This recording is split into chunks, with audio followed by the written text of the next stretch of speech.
जय श्री कृष्ण।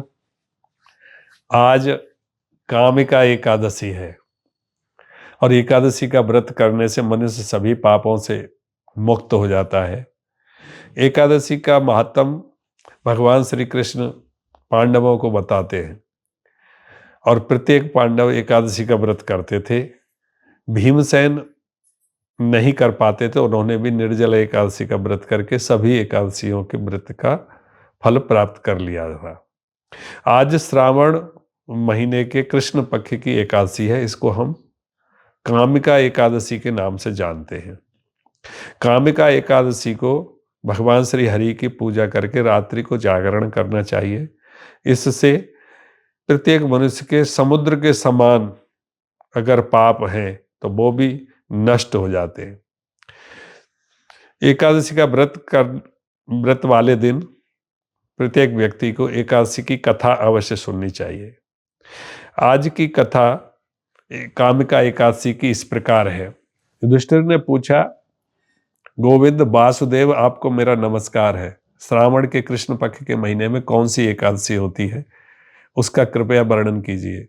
भगवान श्री कृष्ण बोले, हे राजन, मैं तुम्हें एक पाप नाशक कथा सुनाता हूं, जिसे पूर्व काल में ब्रह्मा जी ने नारद जी के पूछने पर बताया था। नारद जी ने कहा कि हे कमलासन, मैं आपसे यह सुनना चाहता हूं कि श्रावण मास के कृष्ण पक्ष में कौन सी एकादशी होती है, उसका नाम क्या है, उसके देवता कौन है और उसके करने से कौन सा पुण्य प्राप्त होता है, यह सब मुझे बताइए। ब्रह्मा जी ने कहा कि नारद सुनो, मैं संपूर्ण लोकों के हित की इच्छा से तुम्हारे प्रश्न का उत्तर दे रहा हूं। श्रावण मास में जो कृष्ण पक्ष की एकादशी होती है उसका नाम कामिका है। उसके स्मरण मात्र से वाजपेयी यज्ञ का फल मिलता है।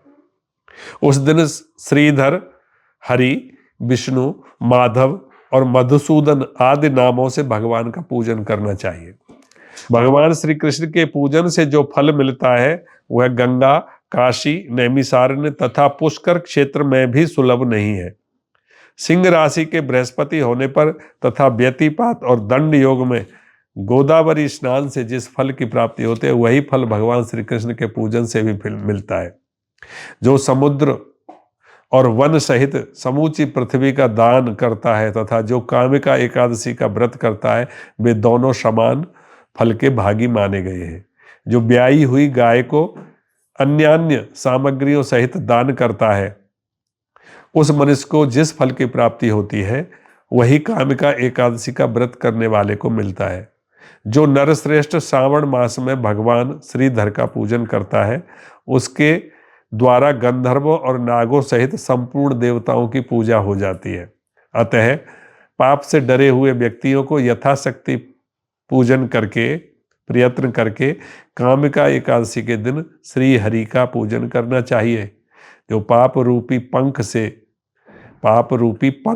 बोलते कीचड़, पाप रूपी कीचड़ से भरे हुए संसार समुद्र में डूब रहे हैं, उनका उद्धार करने के लिए कामिका एकादशी का व्रत सबसे उत्तम है।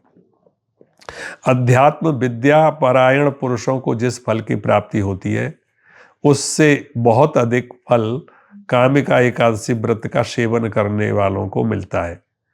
कामिका एकादशी का व्रत करने वाला मनुष्य रात्रि में जागरण कर ले तो उसे कभी भी भयंकर यमदूतों का दर्शन नहीं करना पड़ता और ना कभी दुर्गति ही मिलती है। लालमणि, मोती, बैदूर्य और मूंगे आदि से पूजित होकर भी भगवान विष्णु वैसे संतुष्ट नहीं होते हैं जैसे तुलसी दल से पूजित होने पर होते हैं।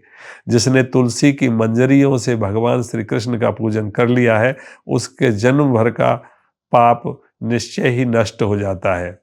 या दृष्टा निखिलाघ संघ शमनी स्पृष्टा वपुष्पावनी रोगाणाम अभिबंदिता निरशनी सिक्तांत कत्राशिनी प्रत्यासत्ति विधायिनी भगवतः कृष्णस्य संरोपिता न्यस्ता तच्चरणे विमुक्ति फलदा तस्यै तुलस्यै नमः। जो दर्शन करने पर सारे पाप समुदाय का नाश कर देती है, स्पर्श करने पर शरीर को पवित्र बनाती है, प्रणाम करने पर रोगों का निवारण करती है और जल से सींचने पर यमराज को भी भय पहुंचाती है, आरोपित करने पर भगवान श्री कृष्ण के समीप ले जाती है और भगवान के चरणों में चढ़ाने पर मोक्ष रूपी फल प्रदान करती है, उस तुलसी देवी को नमस्कार है। पद्म पुराण के उत्तरखंड का ये 56वें अध्याय का 22वां श्लोक है। जो मनुष्य एकादशी को दिन रात दीपदान करता है, उसके पुण्य की संख्या चित्रगुप्त भी नहीं जानते। एकादशी के दिन भगवान श्री कृष्ण के सन्मुख जिसका दीपक जलता है, उसके पितर स्वर्ग लोक में स्थित होकर अमृत पान से तृप्त होते हैं। घी या तिल के तेल से भगवान के सामने दीपक जलाकर मनुष्य देह त्याग के पश्चात करोड़ों दीपकों से पूजित हो स्वर्ग लोक में जाता है।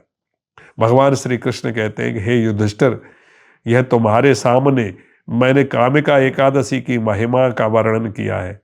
कामिका सब पातकों को हरने वाली है, अतः मानवों को इसका व्रत अवश्य करना चाहिए। यह स्वर्गलोक तथा महान पुण्य फल प्रदान करने वाली है। जो मनुष्य श्रद्धा के साथ इसका महात्म्य श्रवण करता है, वह सब पापों से मुक्त हो श्री विष्णु लोक को जाता है। हरे नमः, जय श्री कृष्ण। अतः आज प्रत्येक व्यक्ति प्रयत्न पूर्वक इस कामिका एकादशी के व्रत को अवश्य करे। कामिका एकादशी के व्रत के दिन प्रत्येक व्यक्ति को जैसी आपकी श्रद्धा हो उसके हिसाब से यह व्रत करना चाहिए। यह व्रत निराहार किया जा सकता है, फलाहार करके भी कर सकते हैं, दुग्धाहार से भी कर सकते हैं।